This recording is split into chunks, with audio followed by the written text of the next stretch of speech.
democracy. Now we send a update 1025 out, which you should have received. It's posted on, of course, our website, and also those of you who are getting hard copies. In this update, we are starting with an editorial by Brian Gale titled Pandora's Box. And he is talking about some interesting developments, interesting in quotes, when it comes to the sexual preferences. He refers to our booklet on the way how God looks at sexual relationships. And he says in here that in our booklet we reference the ridiculous idea about there being 72 different gender designations. 72 different gender designations. He says we wondered what would be next. A little later on in the editorial, he says, we now have the revelation that last year, 3 men made history in Colombia by becoming the first trio to wed in the same-sex ceremony in Colombia. Another type of relationship revealed was there were 3 women who were married to each other, and at the time were the world's only wedded female threesome, and one of them was expecting a baby. Then, he says, I came across an article about a divorced British woman who finally found the partner of her dreams, her dog, and married her in a romantic ceremony in Croatia. In the light of these interesting developments, I'd like to point out what was written about yesterday. And if you think these developments are only endorsed and supported by the left-wing media, think again. Here's an article by Breitbart dated June 10. Fox News promoted the story of a transgender child who switched genders at 5 years old as part of the network's LGBTQ Pride Month special on Friday. On an episode of America's Newsroom, Fox News reporter Brian Lianas highlighted the story of this particular individual, a young girl whose family embraced her transgender transition to male when she was 5 years old. She hopes, the parents hope, that going public about her story will encourage other families to accept their transgender children.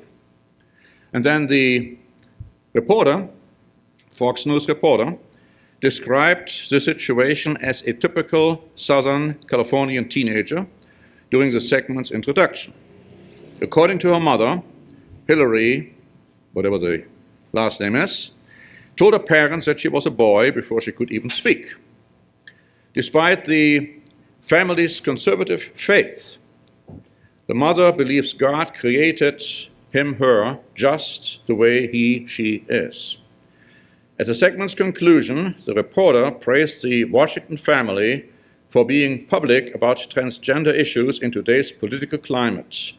He also commended the family for displaying extraordinary courage. So you just got to ask yourself, how far is this still going to go?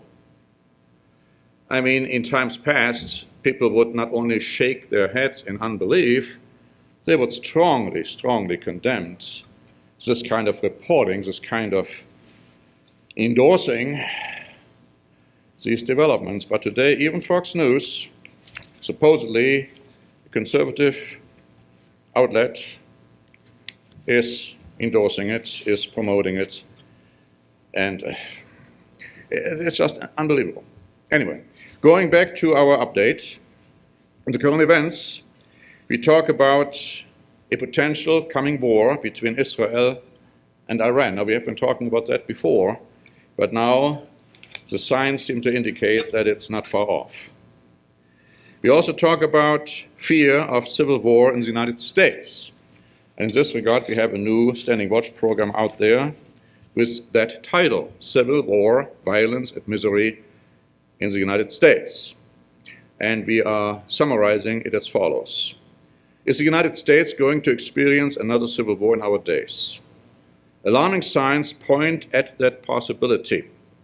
This program explores the reasons for these frightening developments and points at illuminating passages from the Bible, because there are scriptures in the Bible pointing at that possibility here for the United States and also Great Britain as well.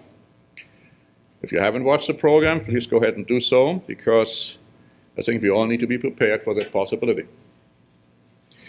We also talk about the energy crisis, the collapse of the financial system, the incredible waste of vaccine doses, and California's worst drought in 1,200 years.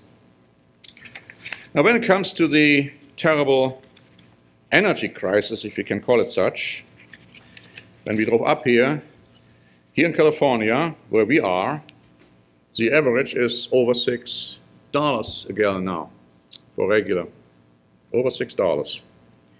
And in some places it's even higher than that. We're going to have an article in the next update, and we are going to make the following comments. Joe Biden, King Midas in reverse. According to a new poll, most Americans believe that Biden is purposefully trying to sabotage the economy and deliberately allowing gas prices to rise to allegedly force consumers to use less fossil fuel and to buy electric cars instead. Now, that's what the majority of Americans believe now.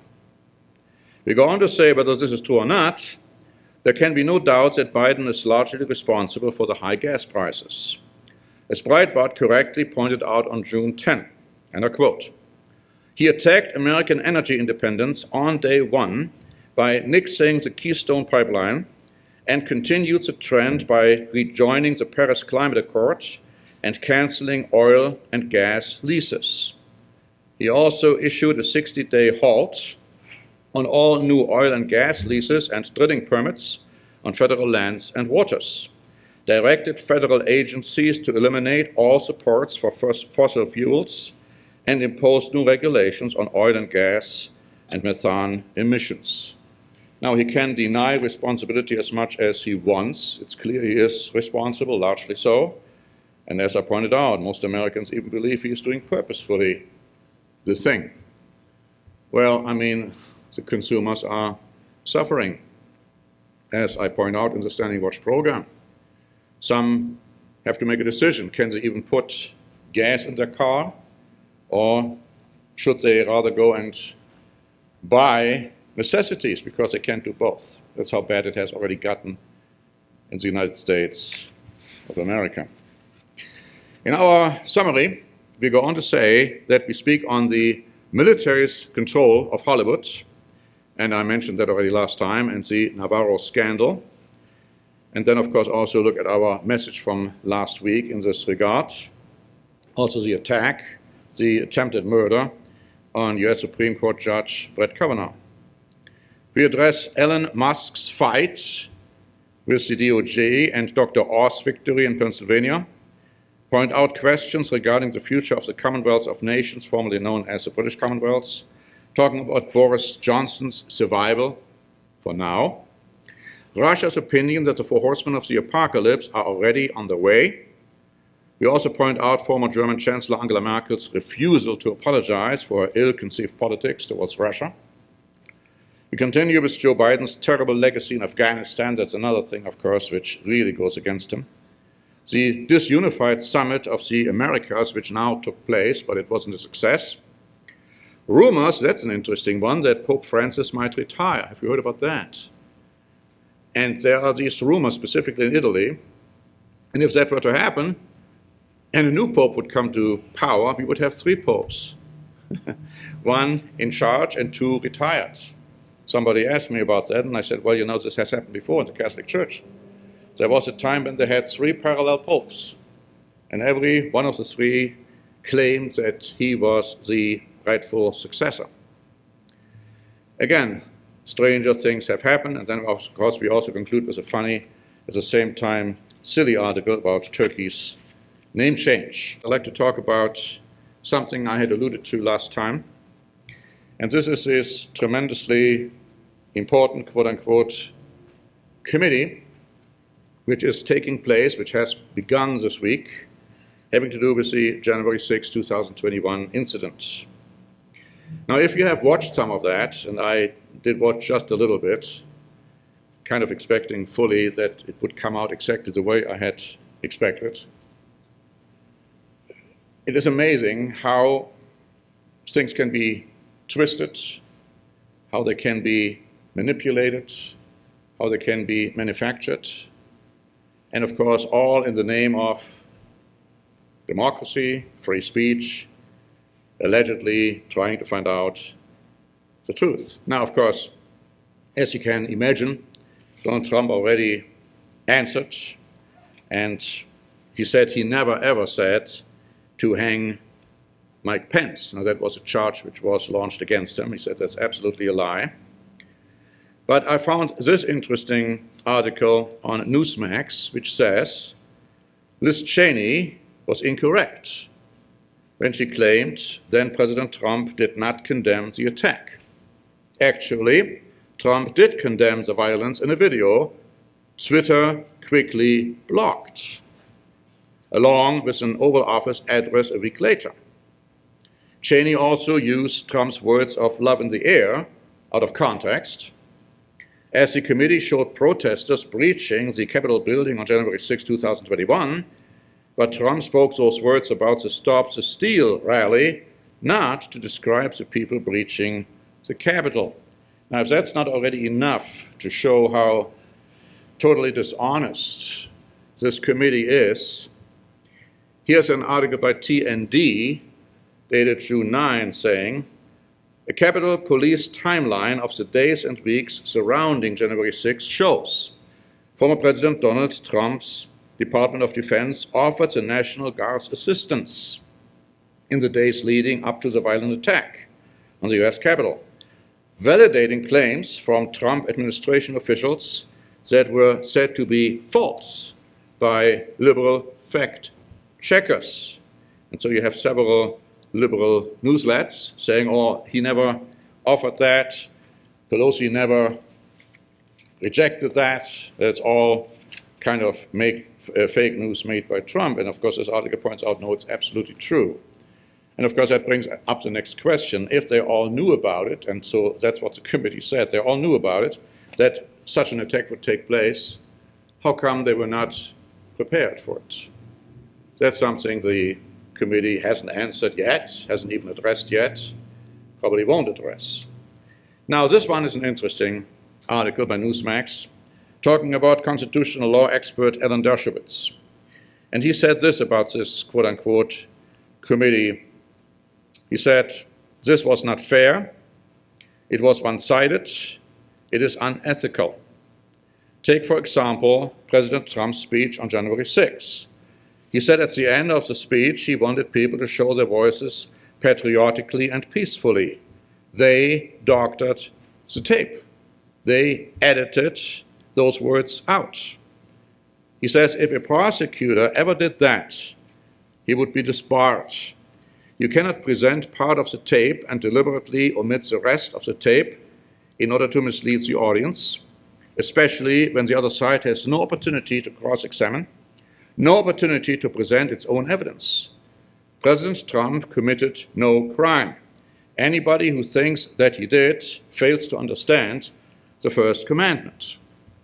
The First Amendment, not commandment, amendment. And then he says, nobody should take seriously this one-sided basketball game in which only one team is allowed to shoot for the basket and the other team is not even allowed to defend. That's why I said, I totally agree with these comments, this is a sham and a farce. It's an absolutely ridiculous attempt by the Democrats to prevent, and that's what it's all about, to prevent Trump from running again as president for 2024. Let's see how that goes. You see how this ends up. I mean, Biden has become the most unpopular president almost like in the history of the United States. And so the idea seems to be they want to do something to point the attention of the people towards what the Republicans are doing, what Trump has been doing, what those who are defending him have been doing. but this might also very well backfire. Now, in the next update, we are also talking about some interesting comparisons Poland's president made between Putin and Hitler, something we have been saying all along. And of course, this president did say it, and he got some flack by the Europeans, but he also got some support. Now, I found this article remarkable. It was published by The Week this morning. French President Emmanuel Macron, and we could also add German's Chancellor Olaf Scholz, warned against last week that we must not humiliate Russia. Instead, we must reward Putin's pitiless efforts to erase a peaceful, democratic neighbor from the map by awarding him a nice chunk as a consolation prize: the Donbass and southern Ukraine along the Black Sea. Henry Kissinger has joined Macron in urging Ukrainian concessions. So has the New York Times editorial board, which recently advised Ukraine it will need to make painful territorial decisions in exchange for peace. And then, of course, Rand Paul are listed here, Tucker Carlson are listed here, saying we shouldn't be involved in this in the first place. Now, here the question is, and so that's what the Week is asking, is it really possible to avoid humiliating Putin if the United States continues to support Ukraine? It says it's critically important to prove Putin wrong, even if he finds it humiliating. Now, what I also found remarkable is the fact that Putin has now compared himself with Peter the Great. In case you haven't heard that yet, he is the modern Peter the Great. And of course, amongst other things, Peter the Great occupied parts of Sweden. And so again, alarm bells should ring. And of course, for the Swedish people, they most certainly do. I don't want to conclude without pointing out two things, which again are remarkable in my mind in the light of biblical prophecy. One article will be entitled, and that is our title, "The Woman Riding the Beast." Now, you of course should know what this is talking about, but we are quoting from the National Catholic Register, talking about the fact that Pope Francis discussed the Ukraine war with European Commission President Ursula von der Leyen. But not only did they talk about the Ukraine war, they talked about the future structure of Europe and how it should be designated. And of course, you read an article like that, and we'll publish that next time, you just immediately have to think of the woman riding the beast. But talking about the beast, here's another remarkable article, and that goes right back to Mr. Gale's editorial and what I said earlier about even this abominable segment of Fox News. Breitbart wrote on June 11, "In a preemptive strike, before the American Supreme Court has even had a chance to rule on the legal future of abortion, globalists in the European Union's so-called parliament passed a measure on Thursday by a margin of 364 to 154 with 37 abstentions to remind the United States that it is vital to uphold Roe v. Wade. The resolution also targeted individual US states for introducing limits on abortion access, such as Texas, which under its Heart Belt bill has banned abortion after 6 weeks, when unborn babies begin to develop their own distinct heartbeat. The WHO recently said there should be no time limits for abortion, period. Abortion should be allowed until the very moment of birth. And here in California, you might heard about that. They are now deliberating a law which would allow killing of born children all the way up to months, if not years, after birth. That's where we are going.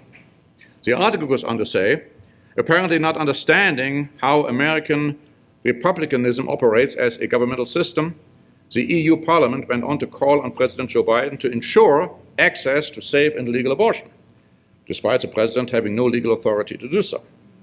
The globalist body also curiously claimed that Roe v. Wade protects the right to abortion in the United States Constitution, even though there is no mention whatsoever of abortion in America's founding documents. Noting the apparent ignorance of the EU Commission, but is it really ignorant or is it purposefully and intentionally done?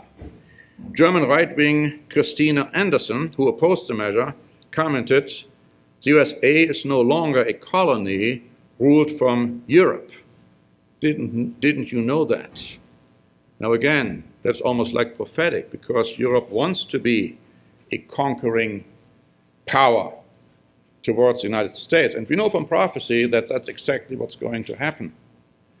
And who would have thought that the abortion crisis here in the United States would bring up a tremendous controversy between Europe and the United States? So, as I said earlier, strange things are happening. Stranger things have happened. We know that ultimately both America and Europe will be not just at odds, they will be at war. And we also know that America will be destroyed. I keep saying this because it is important that we realize that. And we are getting closer and closer. As I said last time, I believe we are and have entered the beginning of sorrows. Now, if that's true, what is the next step? You know what the next step is, the Great Tribulation. And if a woman is pregnant and then the sorrows begin, it's not taking that long until the child is born.